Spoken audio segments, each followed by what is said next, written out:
Joey always told me, laughing as though it were actually a joke, that he wanted to kill himself, but it was never the right time.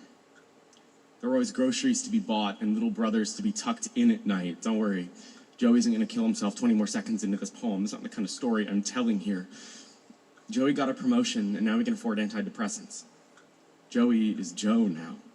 Joe is a cold engine in which none of the parts complain. Joe is a brick someone made out of fossils. If you removed money from the equation, Joey would have been painting elk on cave walls. People would have fed him and kept him away from high places because, goddamn, look at those elk. I think the genes for being an artist and mentally ill aren't just related. They're the same gene, but try telling that to a bill collector.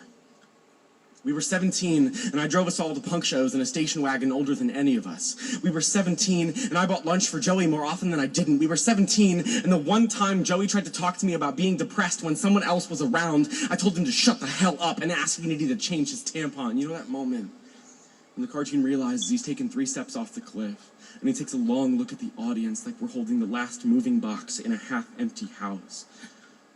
Joey looked like that without a puff of smoke.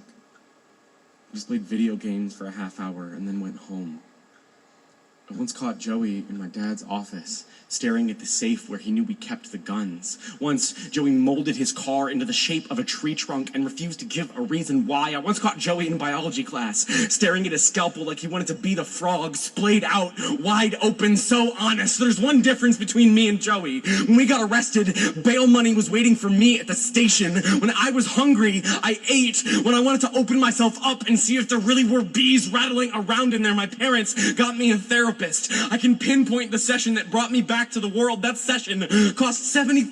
$75 is 2 weeks of groceries. It's a month of bus fares, not even a school year's worth of new shoes. It took weeks of $75 to get to the one that saved my life. We both had parents that believed us when we said we weren't okay, but mine could afford to do something about it. I wonder how many kids like Joey wanted to die and were unlucky enough to actually pull it off. How many kids and people who cared about them but also had to pay rent. I'm so lucky that right now I'm not describing Joey's funeral. I'm so lucky that we all lived through who we were to become who we are. I'm so lucky. I'm so lucky.